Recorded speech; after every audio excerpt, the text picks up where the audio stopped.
Would you like to discover powerful ways to drive change in your organization? Would you like to learn about the latest concepts in people strategy, HR effectiveness, and optimization that will help your organization achieve a competitive advantage in your industry? Then HRBP MBA Masterclass with Ron Thomas is for you. With today's uncertain business landscape, HR leaders now play a pivotal role in what some say is a paradigm shift in the industry. This comprehensive 3-day program, in person or virtual, will empower you to embrace a more strategic mindset, enhance your decision-making skills, and help your organization to the next level. To register as a group or individual, email us at info@strategyfocusgroup.com or visit our website at www.strategyfocusgroup.com.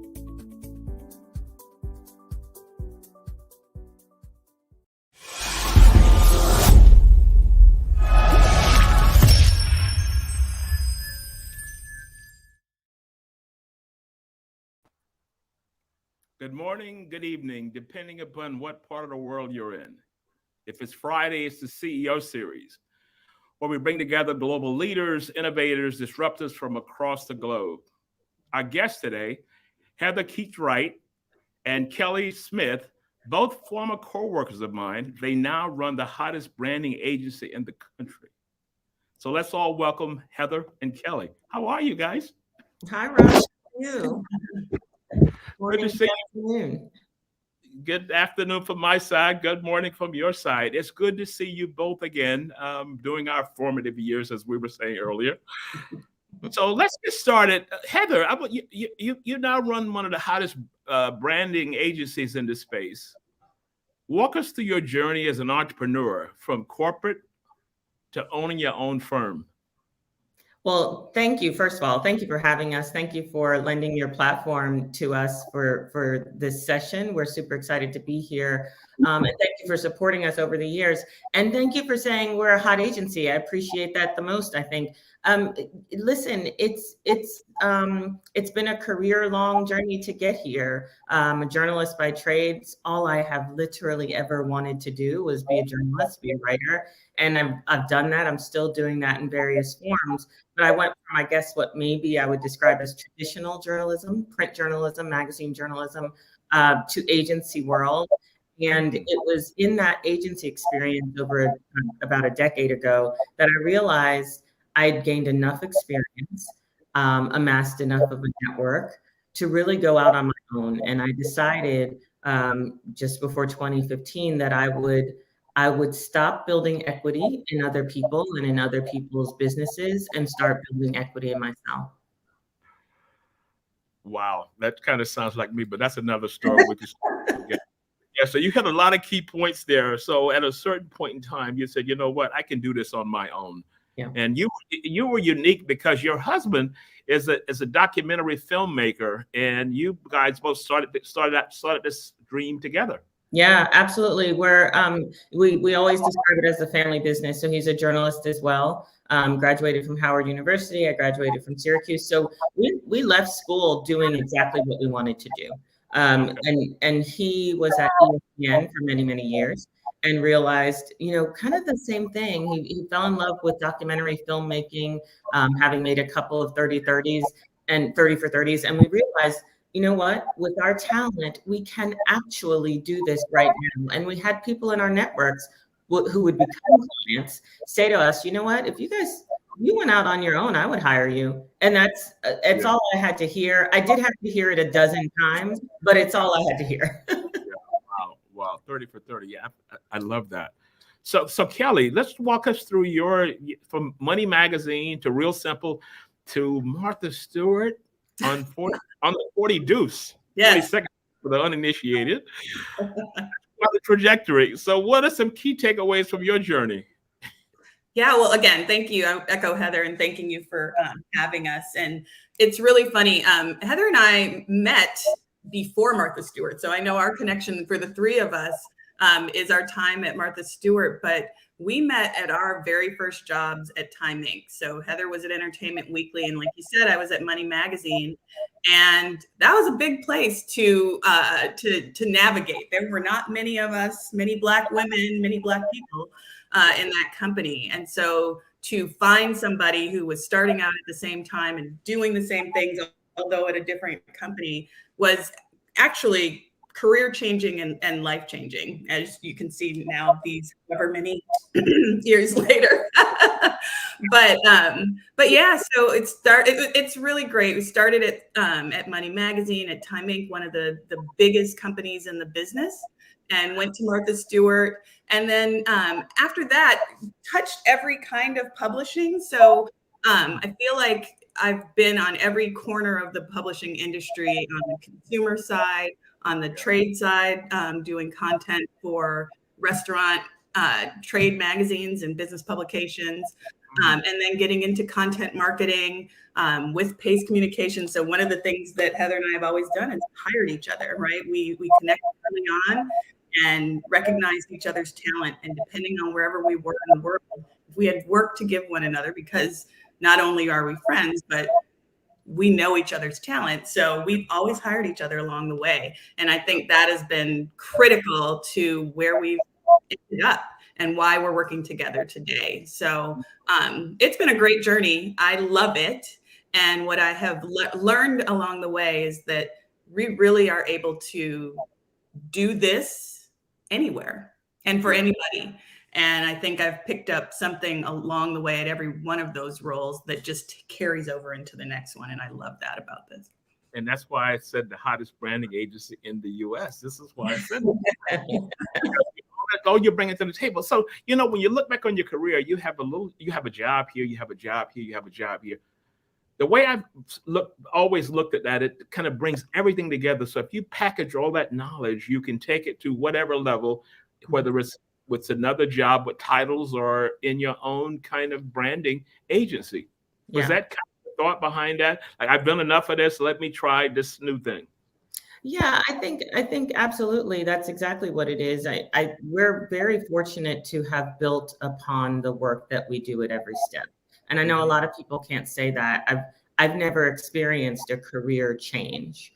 I was just on a podcast where I called the Career Refresh. So I may have refreshed my career and switched gears, but I've never experienced a career change. And not that there's anything wrong with that, but I think when you're a creative person, you have a passion for a thing. You have a passion for making things.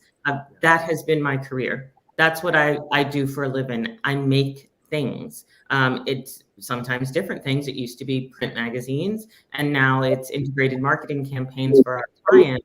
So to me, it's all been the same things. I amass the most talented people. We come up with amazing ideas, and we make videos, and we create articles, and we make social media copy. That's different. The assets are different, but the creativity is the same. Yeah, I think, by the way, I think that's one of the things, and Heather says this all the time too. I think this is one of the things that helped us continue to adapt as the industry changed, right? So publishing has been through it, and this has been our field. Like Heather said, from print to digital to content marketing to, all of that. And I think the thread that runs through all of it, and I try to remember it when I forget Heather says it, it's storytelling. We're storytellers, right? And so no matter what the assignment is, no matter what what we're trying to accomplish, whether it's a video or whatever the format is, we find the story and we go find the most interesting parts of it. And then we get to dig in and do the fun stuff. So that's why it's not, I won't say it's never been scary or it's never been risky, but going in, we know that part. So we know that we're up to the task. Yeah. Yes.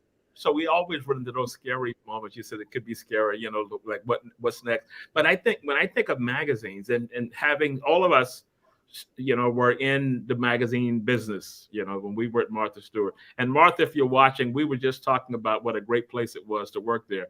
Mm-hmm. And I posted this also in the alumni group. So some alumni people are probably watching too. It was the greatest. I came from IBM to come there. It was the greatest amount of talented people I have ever seen in my life. And I don't know whether I'll ever, at this stage of the game, Kelly, you like the way I phrased that, at this stage of the game. Yes, not years. Yeah. I will not be able to do it. But you've gone through major transformations in the magazine industry. How do you keep bouncing back and kind of inventing? Is it what I call it, reinventing yourself, or? I don't think it's reinventing, and I think the commonality or the common thread throughout all of it is we want to tell those stories. Like Kelly just said, I want to talk to people. I want to interview people.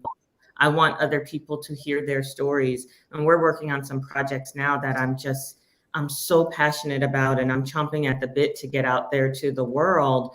That is the piece that's never changed. And I think I realized a long time ago that what I do as a creative is probably 50% talent, right? A God-given talent, and 50% skill. So what the career is showing you is the 50% skill. I've gone to different places to pick up different skills, right? Different capabilities. I started in print magazine journalism, which was a thing, a big giant thing when I got out of school. It became less so. I switched over to digital. I think we used to call ourselves digital natives. Because when the internet happened, I jumped in immediately. I was like, I'm doing that. That's crazy. I know those people sit in the back of the office and nobody goes there, but I love that. And I want to learn about that. And I want to go do that. And then I switched over to content marketing, right? Working for an agency and creating those same kinds of stories for brands, because brands realize that, you know what, our business folks and our marketing folks aren't terribly good at creating content that's engaging. We need, who are the people that do that? Those are journalists, right? Those are storytellers, those are writers, those are editors. And so I switched to that. The commonality has always been, I want to tell a story. Yeah. And I always say that, to your point about the experience we gained at Martha, I always say that for me, who didn't jump into digital as fast as Heather, didn't jump into content marketing as fast as Heather, but got there eventually, I think Martha Stewart was one of the first places that we got a taste of what this thing called content marketing or branded content was. And I'll remember I was working at Martha Stewart weddings and Martha Stewart baby kids. It was right around the time that Martha Stewart launched a line of products in Kmart. And so we had to figure out, how are we going to show these products in the articles that we're writing that are true editorial without compromising, all those years ago, those two things really were separate. You kept the line between church and state. You didn't talk about advertising and you didn't combine it with editorial, real content. And I think that, I can't say that she necessarily was the first, but it was really early in that process and we had to navigate that. And to your point about how do you keep adapting, you just recognize what's familiar in each thing. So we were doing content marketing before it had a name, I think. And that really prepared us to be able to do it in the next step and the next step and the next step. That's a great point. Let me just piggyback on that, Ron, if you don't mind, because we always talk fondly about our time at Martha Stewart, and it was a really, really incredible training ground, and not just for the creatives, the makers who were there. I mean, and I'm calling them makers now. We didn't call them makers then, right? So everything that's old is new again. But it was a really great training ground for digital. One of my first tasks there was to help the team take her 15 years worth of broadcast video, digitize it, categorize it, provide a taxonomy, and make it accessible on the web and eventually on all of the other platforms where people consume her content. And that had nothing to do with storytelling per se. It was on the nerdy side of digital, right? But I loved it. It's where I fell in love with taxonomy. And I guarantee you're never going to have anybody on your show that's going to say, I fell in love with taxonomy. So I'm going to claim that. It's where I learned to build information and create it and structure it in a way that people who love her could get to it. So it was a really great training ground for that. For me, Kelly was doing something different. And then the last thing I'll say about that experience is that we didn't realize it until we were long gone, Ron, but we were one of a handful of Black people at Martha Stewart. And I told Kelly, I think you were the highest ranking on the creative side, Black person on that Martha Stewart team. And that's something that's worth saying. It's something that's worth sharing. We didn't think about it. I didn't think about it at the time. I wasn't like, oh, look, I'm managing editor at marthastewart.com. But I certainly noticed it every day. I know. I got a story to tell on that one because I went to a dinner party New York. You know, when you kind of in the loop, you go to all these things. And I told someone I was the vice president of human resources. They did not believe it because they always assumed Martha Stewart looked one way, you know. Yeah, what do I have to do to prove that? You know, this, do you really work there? And I had a meeting, and I heard this story later in life because it said, remember when we came to that meeting, they were coming there to find out whether you really worked there because they thought you were kind of a front. Yeah. Right. Yeah. It was like Heather said, you know, we were busy having fun. We were busy doing the work. We were busy learning what we needed to learn. It was a really good experience. And honestly, you know, at some point, I think anywhere along the way, part of having a career is learning, when isn't this right for me anymore? And it certainly did get to a point where, you know, you look at where can you go and are other people different titles and things like that. And then you have to make a decision. And I think, you know, that Martha Stewart wasn't the first or the last place that ever happened. So I think part of having a career and moving forward in your career is making sure that you are keeping an eye on that, because you can certainly just be absorbed in the, you know, this is really cool and fun. Yeah. And I could be here forever. But there is, you know, it's something that I think we are always aware of, and now post George Floyd, post all of that stuff, more people are aware of. Yeah. So since you mentioned that, because that was a segue, diverse thought, branding, and every company has a statement and they go through all these things. But for people that look like us, and we have gone through all of these kinds of things, how does a company tell the story in the age of the post reawakening, so to speak? Yeah, it's a great question. We are called on a lot for supporting our clients in creating DEI content or helping to tell their DEI story. And, you know, you need like 4 hours for Kelly and I to go through this. We talk about this all the time. I think the way to do it, first and foremost, for any brand, anywhere, no matter how big or small you are, is you have to be true to yourself. And I know that sounds a little hokey, but if you're not there, if you don't have a diverse staff, that's where you start. And that's what you tell people. It's really hard to be honest about yourself. But here's the thing about that. Everybody knows it. It's not a secret when you're not diverse, right? We can look at and I think a lot of people have gotten savvy about removing their About Us pages or taking people off of their About Us pages so you don't really see what we look like. But I have news for you. We can still tell. If I'm interested in your organization, I can read your content, I can look at your social media, and I can tell if there is a diverse team of people creating your messaging, right? I can go on LinkedIn and I can see who works for you. And I can tell if you have a diverse or not diverse staff. And the thing to know is people are doing that. Before they invest their time and energy in pursuing you, even for a job, they're looking at you to see if this is a place where I'm going to feel represented. And the other thing I want people to know about that is they may still do business with you. They may still try to apply for a job to work with you. But what they want to know is, what is my experience going to be like? If I'm up for a challenge and I love this brand and this organization and I want to engage, I may still go there. But now we know, we have the tools to know who you are and what you stand for. The content we create will help you get that message out there. I don't think there's anything wrong if this is your story. We're not very diverse right now, but we're trying to do better. And here are the things we're doing. If that's your story, we can help you tell it. You just have to be honest and want to tell it. Yeah. And we've also found that one of the things that, because we're journalists, because we go in and find stories, and we always want to tell that honest story. So exactly what Heather said is, if that's your story, that's the story we're going to tell. But part of the work of going and finding the stories is that they're in your company. And so a lot of times when we are doing our work for our clients, we'll find out, we'll be bringing stories to them or creating a situation where people are allowed to speak freely and be honest and feel comfortable talking to somebody who looks like me or somebody who looks like Heather or anybody on our team. And a lot of times those companies are hearing that for the first time, and it's been inside their business this whole time. Yeah, I think there has to be an education of this so-called C-suite, because you mentioned About Us. So I see the statement everybody made statements after this incident, and everybody got on board. And sometimes when I had some free time, I see a statement, I go click on the website, I click about us. And when you said about us is removed now, I said, okay, so you all of a sudden there's this great reawakening, and I'm now understanding what's going on, and I'm going to make a difference in doing that. But I look at about us, it doesn't look like that. Yeah.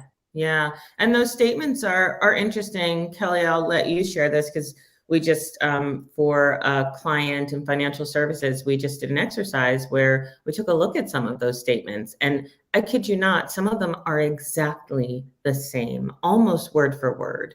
And that's unacceptable. And we're doing that work because we're journalists, we're in branded content.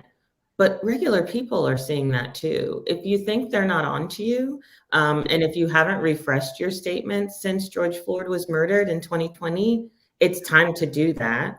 And it's time to figure out, how do we tell a more authentic, ongoing, evolving message? How can we put as much time into DEI as we put into product marketing, right? Okay. Yeah, and it's true. We did. No one's going to look at it the way we looked at it because we were doing an audit, but where we compared side to side. But it really isn't that hard to figure out. If you go to an About Us page and you see stock photos that you may have seen elsewhere, I think one of the things that we remember, and we always know it's ingrained in us, is that people are looking. A lot of times I think companies think that people are only coming to your website and only consuming your content. And even if they are for that particular part of their life, or because that is their work, they read a lot of things, a lot of places. And so I think, that is the other thing that we always bring to this, because we read a lot of things in a lot of places, right? So it is not happening in a vacuum. And as Heather said, people can see through this right away. So at the end of the day, this is all about authenticity. And if your story's not fully baked, it's not one and done either, right? If you're evolving, you say where you are right now, and then you update that story as you evolve. It is an ongoing thing, and it is why. And I think that that's what people are starting to understand now. And it's so important, because it's almost worse to just do the canned answer. Yeah, but if you don't have someone guiding you like your agency, I think that's cool. The statement that we just put out. Right. Yeah, so I think I'm cool. Oh, did we cover that? Check. We've done that. Check the box. Check the box. Yeah. I love doing that work. And I think the things that brands underestimate is how much someone might be willing to go along for the ride with you. People want to be a part of change. They want to be a part of evolving something. So this idea that you are fully baked, your DEI is it's in place. I get it. We don't have to go there. Let's do it together. That's actually quite appealing to some people. It's really funny. So to bring this back to Martha again, because as we say, we picked up all these lessons along the way, and this is the thing for that. When we were at Martha Stewart, and she was in serving time, right? We were all continuing to tell stories in the same way that we told them. And it was very, again, scary, right? What do we do? What do we say? And I think one of the things that she taught us was, you tell the truth. She came out of that experience and said, here's what I learned. And she was excited about it and curious about it and dying to tell these stories. And we were like, are you sure? Absolutely was sure. And I think, it might be a strange segue, but I think the lesson that I take away from that is just tell the truth. Say what, everybody knows. People will figure it out if you don't know right now. So just tell the truth and stand in it and be honest about it. And like Heather said, people will be willing to go along with you on that ride. Some people, not everybody will, but I think one of the things that we know now is everybody's not for everybody. And people that really do believe in you and appreciate your honesty and authenticity will go along with you. Let me give you a story on that, because I was talking to her and I mentioned she went away. She said, went away. I went to jail. I don't know how to say it still. If I know somebody, I'm trying to brush it up, make it look cool. And you're saying, no, I want to, she said, just tell exactly what it was. And that was the same thing she told me. Yeah, absolutely. It's true. I got a question here from a good friend of mine, and they said, when you and your husband start this company, did you ever think, oops, what did I do if it doesn't work? And you did. What do you tell yourself? Oh, okay. I mean, yeah, every day, right? Every Every day. day. Oops, what if it doesn't work? And Yeah. this year's is tough. Marketing budgets are tough this year. If it doesn't work, I'll go do something else. Okay. But what made me finally pull the trigger on starting the agency? So I realized that I wanted to do it long before we did it.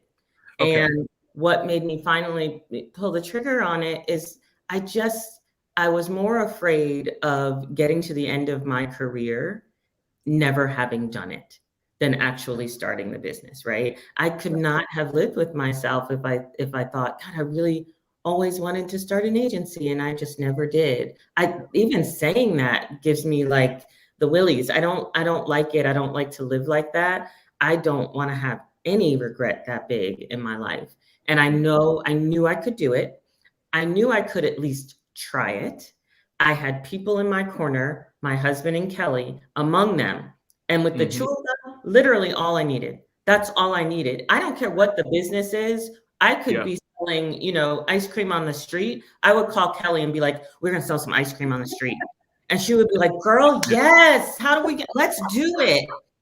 That's what this friendship and this relationship is. Yeah. And Kelly and I have started, by now we probably started 12 magazines in our careers, right? At least in our heads, yeah. In our heads, for sure. We've done this before. So when I realized that this was going to be the thing, and I love telling this story about the moment, our husbands are friends as well, when kind of the four of us realized that this could happen. We were like, I think it's time. I think, I've got clients who are ready to go. I'm going to go ahead and start this business. And would you join me? And Kelly wrote me this letter saying, A, yes. B, yes. C, how do we do it? And if you're saying we can really do this, I'm in. And you tell this better than I do. I'm in. Here's the thing you don't ever have to worry about. If it doesn't work, we're still friends. There's no regret. We're going to try this thing. We're going to ride it till the wheels fall off. And if it stops, then we'll go do the next thing. And when she told me that, I was like, okay, this is actually going down. And I was like, yes, you're going to come on and you're going to be our chief content officer. And it literally just fell into place. Yeah.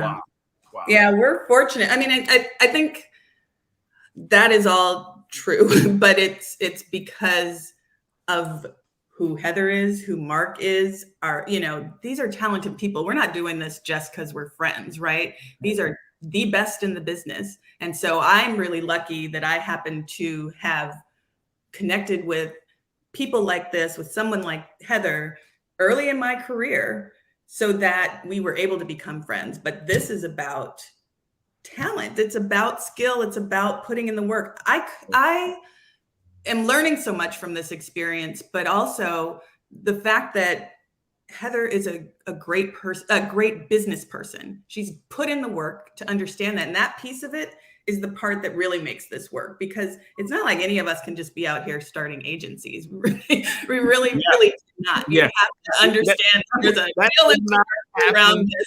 Yeah. It's not all passion and fire, right?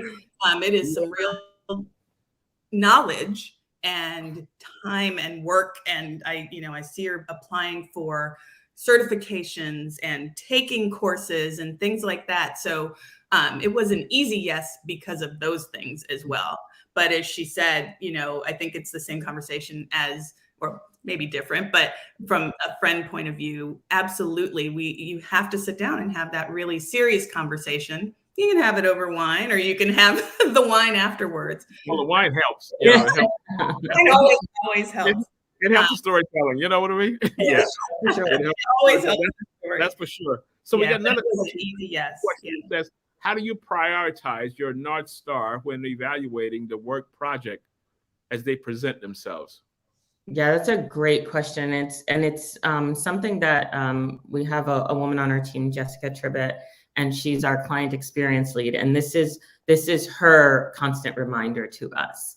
Everything doesn't have to be a yes. Everything isn't for you. And when you need money, it's really hard, right? To say no to some work. And we've said yes to some work that maybe we shouldn't have, that maybe wasn't as enjoyable, but that's all part of being a business. That's all part of being a grown-up, right? But you have to have a North Star. And I have, things that I've said, okay, how do we evaluate an opportunity? Does it serve us well?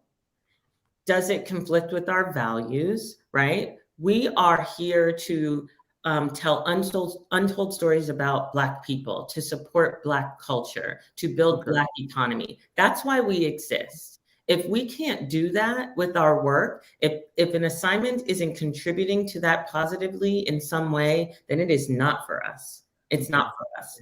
And there are things we've said no to because of that. And the third thing, if we're not being respected, if I'm not being respected by a client partner or a potential client partner, I will shut it down. And I've shut it down in the past, because one of the things that was so problematic in my career, Kelly and I, and I'm sure, Ron, you have this experience as well. When you are the only Black person in an organization, at a company, and we now know, because everybody has learned about these experiences of people who are the only, right? Hopefully you've read about it. We've heard a lot since George Floyd was murdered about what that's like for a person to be in a space where they are the only.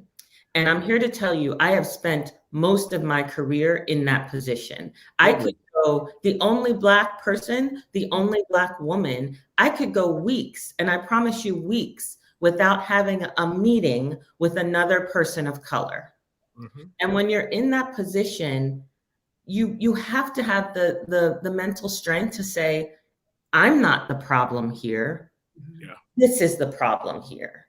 And when you've overcome that, and you've gotten out of that, and the actual trauma that creates when you're in that position, when you've moved beyond that, what you know for sure is you're not going back to that, right? And so that's what I know about me in this business. I'm never going back to a scenario where I'm going to put myself in a position where I'm the only, and I'm not building equity in me. Never. And if our work doesn't contribute to the ending of that scenario for creative people of color, then that's not work we should take. So that's our North Star. You can hear in my voice, I know how passionate I am about that. And if I find that there is something that's not contributing to that end result, then we don't do it.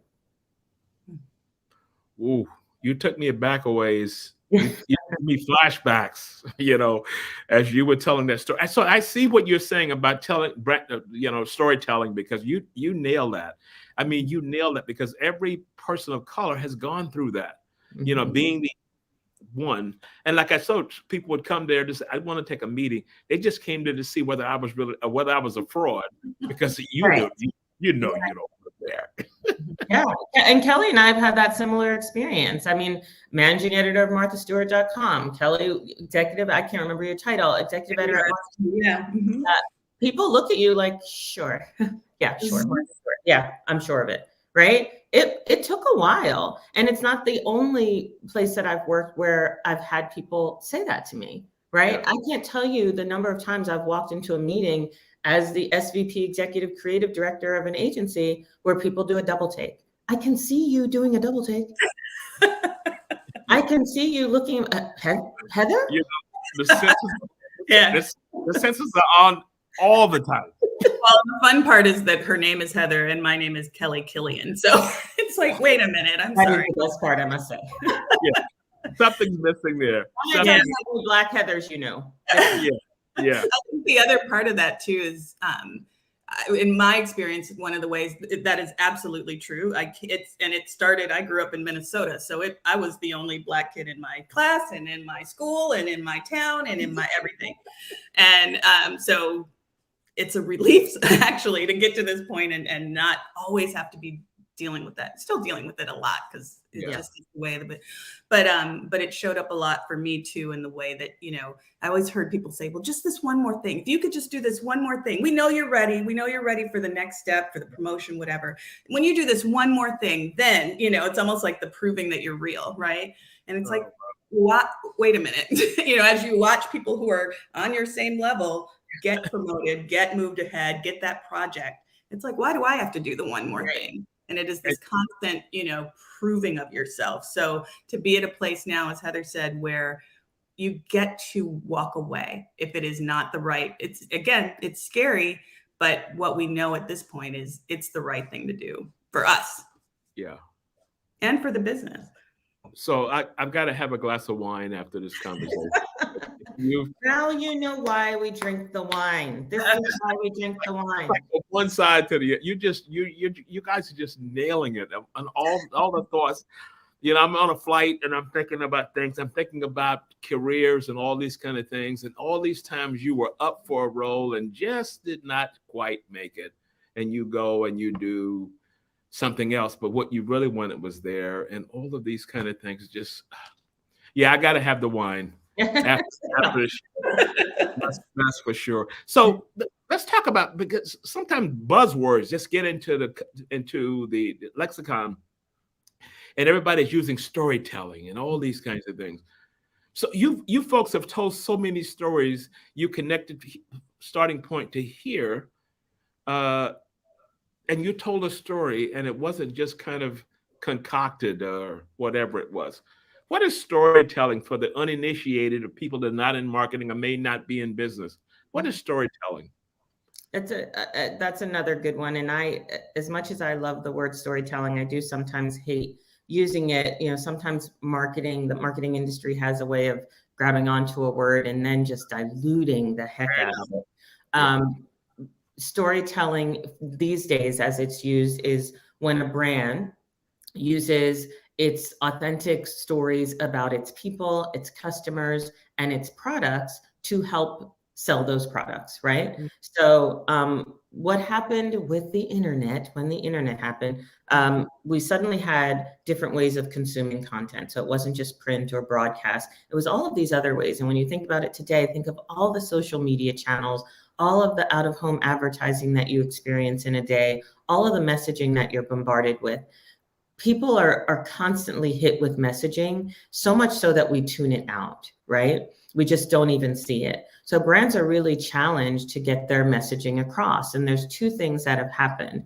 One, I not only have to get a message out there, but because my audience is bombarded with it, I have to break through, right? I have to cut through. I have to do something. And what audiences, consumers have told brands for sure is that I recognize when you're selling to me and I don't like it. And so if you have to get a message to them without selling to them, you have to tell them a story. You have to think of a way to engage them, to interest them without pushing your product. And the simple way that I explain it to the uninitiated is the insurance companies, right? They got to sell their product. Everybody needs insurance. Nobody wants to talk about insurance. But everybody wants to talk about feeling safe. A number of times Kelly's mentioned, that felt scary or this is scary. Everybody wants to feel safe. Everybody wants their family to be safe. Everybody wants to protect their stuff. So let's talk about that. Let's talk about safety and what that means to you. We were just talking about safety at work, right? And that's an experience that a lot of people can relate to.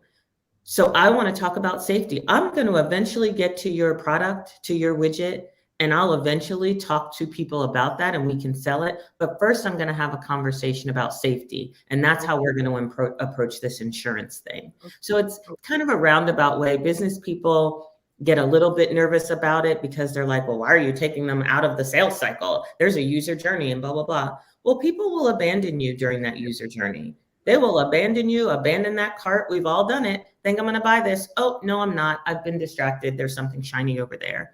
So storytelling is a way of bringing people back and also humanizing the brand, right?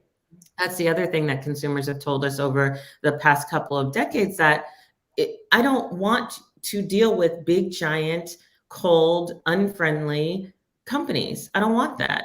What do you stand for? Who are you? We talked about those diversity statements, right? So who are you? What do you stand for? That's what your storytelling is going to help you do. Okay.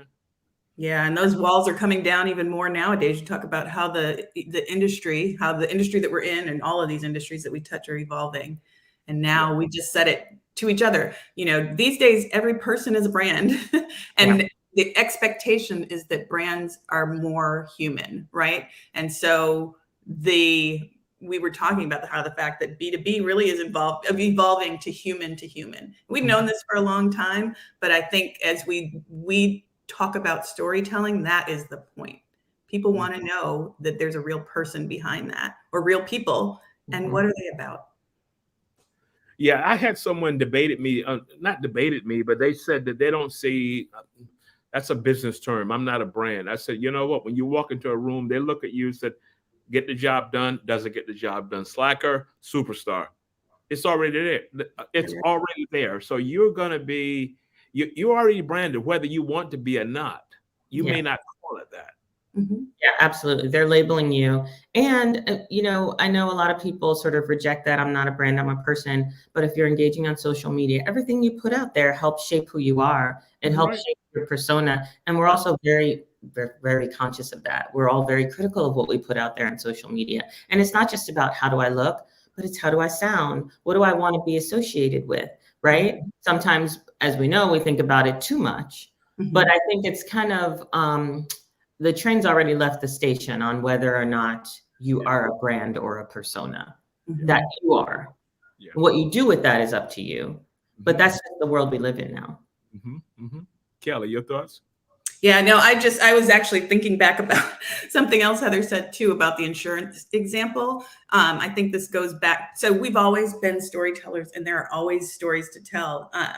When we started our careers, we were at more glamorous places like Martha Stewart and Money Magazine and those things. Toward the last couple of years, I've covered the food service industry, and that sounds sexy with restaurants, but most recently it was food service equipment, right? So big silver boxes, walk-in refrigerators, things like that. And it's like, well, where are the stories there? You know, but it's the same thing. There are people who are trying to get started in that business. There are people who have, you know, a story behind them and what brought them to that business, and their family that, you know, is driving that business. Those boxes sit inside of restaurants, and those restaurants themselves have a story and why they chose that product and how it supports that business that sits in a community and how that business serves that community. When you start to pull those threads, there's always a story. And I think that it just goes back to what Heather was saying about the talent and the skill. The talent part is being able to tell a good story, find the words, make people feel something. The skill is finding the story and putting it together, and knowing what questions to ask, and knowing how to have a conversation in a way that's going to get people to tell something that they don't think is relevant. But as Heather said, this is really about making people, you know, in the insurance example, feel safe. So we may have to have a bigger conversation in order to get there. It's just, there are stories literally everywhere. And that's what makes this continue to be fun, and us be able to bring this agency and the work that we do to any kind of business, any kind of industry, any kind of need. Yeah. So let's take a quick break and we'll come right back. Identify and book the world's best speakers for your next event. MENA Speakers is the leading speakers and MC bureau in the Middle East. We bring global talent to the region and have established the region as a key global hub for speakers. Inspire and motivate your audience. Find exactly what you are looking for by working closely with us to assist you in understanding the cost-benefit analysis tied to selecting a speaker for any event. Ensure that your audience is educated, engaged, and empowered. Connect with us for a quick response and tailored advice. Book your speakers now.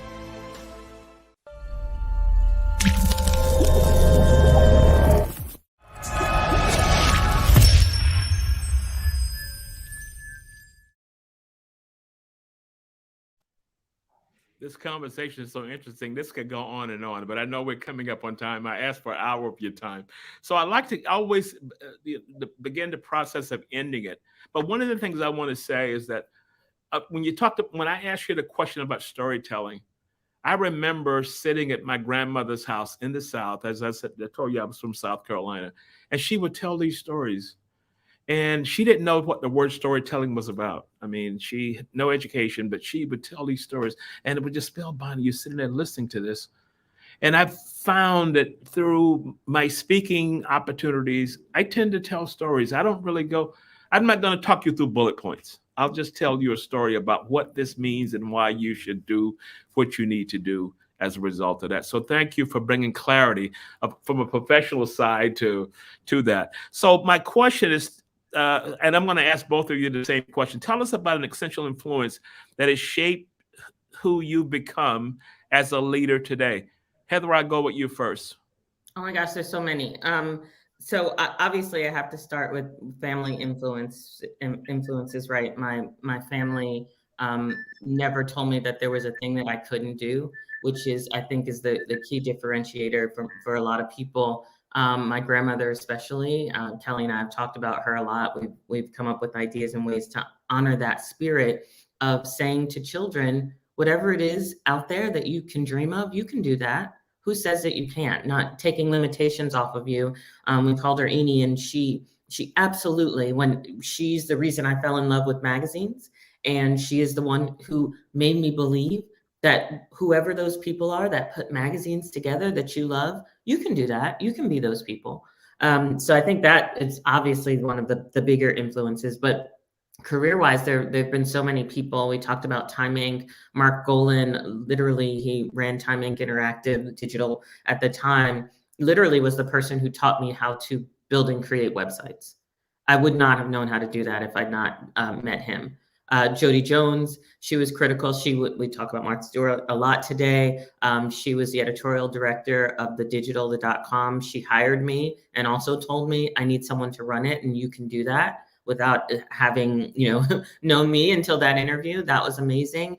And I have to give a shout out to the woman. I told a story earlier about a client saying to me, well, if you started your own agency, I would hire you, Melissa Schilling. And she has been my client for many years now. Absolutely saying things that were in front of me, all of those. And that's what all of those people have in common. These things were obvious to them, less obvious to me. Without them, I wouldn't have been able to do those things. They made me believe that it was true. So for sure, I don't know, Kelly, who you'd mention. Yeah, I think it's along the same vein. I think the most influential people in my career over this time have been people who hired me and for what they knew I could do, and then sat back and let me do it. Yeah. I've been fortunate to have more than one boss like that. Melissa Morgan at Martha Stewart is one of the ones that comes to mind. Teresa Trich at Money Magazine, where they said, you're talented. I want you to come do this thing. And sometimes it was a brand new thing. Neither of us knew what we were doing, but it was like, let's figure this out together. And that is something that I know shaped me. And it is something that has been so important to me as I hire other people, to hire people that are talented and then trust them to do the work and set them up for success and support them and all of that. But also allow them to do the work, trust them to do the work, and let them shine. So that has been the most influential thing. And I've probably had 3 or 4 people who have hired me who have done that. And I think the other biggest influence, I'll say, I know it may sound cheesy, but it has definitely been you and watching this journey of Wright Creative. I think early on, and we joked about having to hear things a few times when people said that, you can do this if you start an agency, we'll be along for the ride. I had to hear it multiple times from you, Heather, to say, and you've done it yourself. So you led by example, invest in yourself, have equity in yourself. And, to be honest, having done this for years and years and years, it's very easy to be like, well, it's much more comfortable to work for this company that has benefits and pays me every 2 weeks. And I've got this many days of vacation. And even if I'm fighting for every bit of it, at least I know what it is. Right. So to sit out there and do the scary part and have faith, so that you can invest in yourself and build equity in yourself, has been the lesson that I'm still learning, but it has been a huge influence on where I am right now. Yeah, for sure. I do leadership retreats across the globe, and that's one of the questions I always ask. And it's amazing how people can connect to something that happened years ago.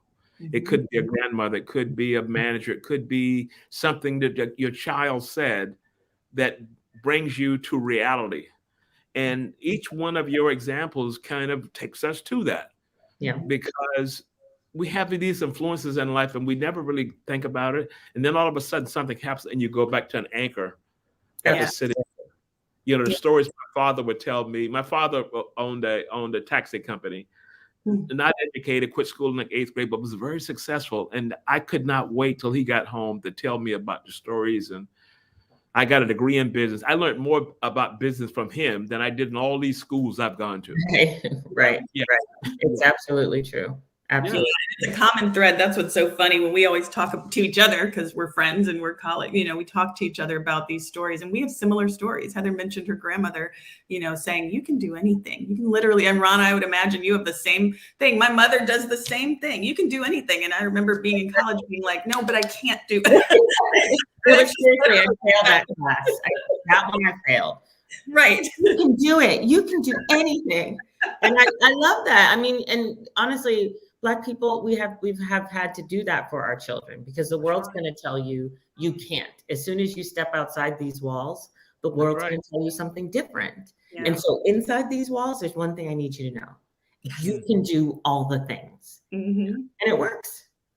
And you know, it sounds simplistic when we look back on it now, but that was the anchor. Yeah. And there have come times in your life and you've gone back to that and said, you know what? I was told this. You know, and you believe it. You have to believe it. Yeah. And not to sound too get off my lawn about it, I think the one thing I would say to people is try as much as possible not to burn bridges. I see a lot of that. I see people so fiercely protecting their peace and protecting their mental health, and those things are super important. But in the effort to do that, I don't think you need to burn every bridge. And I certainly don't think you need to torch the place if you're leaving. Now, I had every reason in the world when I left my agency to burn it down. Every reason. Been there, done that. Absolutely would have confessed, oh yeah, absolutely burn that place to the ground. But I didn't do it. For what? Right. It taught me one of the most valuable lessons that we talked about here, which is you can build equity in something. Why not build it in yourself? That's what I learned there. I don't need to burn it down. What I need to do is survive, right? And get the lessons. And there's people that you're meeting along the way. This agency that we have now is pulling in all the smartest people that we have had the pleasure of working with and learning from over time. That's who we're made up of now. It's some people from that agency. It's some people from Martha Stewart. It's some people from our, it's like, you know, when you've done this a long time, you build a really big network. And so not only are we able to bring those people in to help us do our work, it's a diverse network, right? We talked about how hard it was to, you know, to be the only one. Well, the advantage of that is that we found each other. And so we have a really, really diverse network of people that then we are able to bring with us to our clients, right? We have the diversity built in. And so, and that comes from forming these relationships along the way and not burning the bridges, even while you're taking care of yourself, because you have to do that too. And see, this is why I said the hottest branding agency in the this is where I came from, because the vision and the branding you're bringing, a lot of other agencies are not going to be able to do that. They're not. And what we always say to our clients to remind them is when you're hiring us, not only are you getting good content, good marketing, but you're achieving your diversity initiative, right? And your diversity initiative is not about checking the box, although you have mandates around that about diverse suppliers and your need to use vendors who are minority owned, Black owned, women owned. We have all of those certifications, and that's appealing these days. But what you're also doing is your deeper commitment to diversity is about equity. And we remind them your deeper commitment to diversity is about helping to build diverse economies. So when you hire us, you're helping to build a Black diverse economy. And then we have LGBTQ members, Latinx members on our team, where you're helping to build those communities as well. And so for people who, and I still have people today say to me, well, why do I need to hire a Black agency? Why is that important? Why can't I just hire an agency that hires Black people? You can, but my ownership helps build equity in the Black community, right? I support Black causes. I support my Black church. I support my hairdresser. I support my nail technician. I'm building a Black economy just by existing. And so when you help me, when you hire me, you're helping to do that. And I think that's the thing that we don't often take time to understand. Everybody just looks at the surface. Oh, this is about discrimination. You have to hire an agency because they're Black. It's not about that. It's about the fact that we have been for hundreds of years locked out of the mainstream economy. Yeah. And since we're outside of the mainstream economy, we have had to create our own economy and support our own economy. And that's what we're doing just by existing. We're supporting all of these underserved communities. Mm-hmm. And we're also that agency with that background, right? So I would dare challenge you to hold us up against another agency who has people with, now that I will name the number of years, decades, right, of experience at the largest media brands in the industry, at decades of experience at the largest, working and doing content for the largest brands in the industry. And this goes back to what you said, Ron, about, showing up in the room and people making sure that you're real. We're real. We've done this. We put in this work. You can go check it out. And then on top of that is everything that Heather just said. So I love that you're calling us the hottest brand, the hottest agency in the business. I think that we're extremely unique for all of those reasons. I did the research. Yeah. I did the research. I did the research and I looked at your client list. You don't get those kind of clients just by being, I'm here and you want to check the box. Right. That's because you're doing good work. Yeah. Thank you. Thank you for that. That's where all that came from, because I spent a lot of time the week before going through everything, Googling everything to do what I have to do from my side to make sure it's interesting. So what's next? Yeah. I love that question. So we love the integrated marketing that we're doing for our clients, TIA, Train, Sunbelt Rentals. We love that work. We'll continue to do that work. We're excited to be pulled in different ways into our clients. We like long ongoing engagements, and we're getting a chance to do some of that. But for us, what I'm super excited about is the sort of long form storytelling that we're getting a chance to do. I just served as supervisor on a documentary called The Milestone Generation about the first Black comic book company. It's on HBO Max now. We have a project called The Bison Project, which is a documentary and podcast about the Howard University NCAA Division I title champions in soccer in 1971. A lot of people don't know that. Howard University won that title, beat powerhouse St. Louis in 1971 and in 1974. So we're telling that story. We're excited about that. We have a documentary series called Can't Retire From This about women and basketball and the passion that women have for basketball in the DMV and in other cities across the country. Our young director, Mel Page, did a fantastic job interviewing over 60 high school, college, and WNBA players. So we're super excited to bring those kinds of stories to people, and honestly to brands who want to align themselves with that type of storytelling. So that's what you'll see from us in the coming year. Okay. Yeah, I saw that on your bio. As I was trying to prepare for this, and when I looked at your Heather, when I looked at your bio and Kelly's bio, I said it would take me a half hour to get through this. All the accomplishments, I have an hour to kind of create a conversation.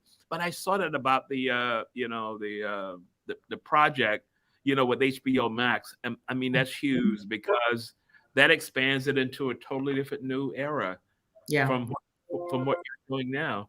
At Howard University, I am a facilitator at the EMBA program at Howard University School of Business. Mm-hmm. So I do the thing there once a year, but maybe once per quarter in that session. So all that's cool. Mm-hmm. So if I were to come back to you in 5 years from now, 10 years from now, what will we be talking about?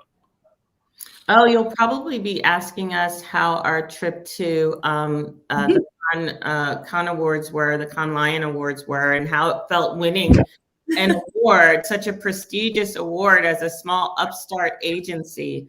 I'm kidding, but I would love to take our storytelling to a larger stage. Mark always calls them, as I said earlier, untold stories. And we thrive on that. We thrive on finding them, especially when they come from the Black community, because we have a lot of making up to do, right? Getting the story out about our accomplishments and our stories of perseverance and love and joy.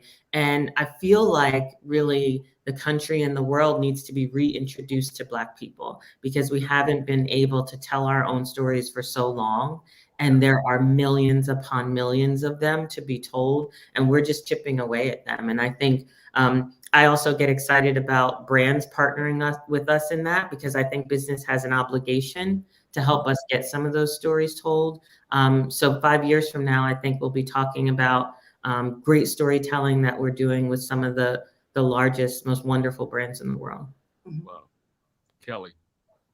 I agree. That's why I'm here, right? I mean, I think as we've said, we've been telling these stories behind the scenes. I think I would love for more of these types of experiences where people start to associate Wright Creative with some of these types of stories in the business, right? And if you have a story to tell like that you come to us and that you realize that, we're going to be the ones who can tell that story better than anybody else. And so I think just having more conversations, continuing to be out there, continuing to get our work seen is going to be the best part of it. And I can think of no better way to be at this stage in my career where you actually get to do the stuff that you love every day with your friends. I mean, it's just better. That's the perfect shape. I mean, you've got everything there. All the boxes are checked. So that's cool. So cool. So guys, thank you so much. I know it went a little over an hour, but it was absolutely fantastic. The wine is chilled from my side.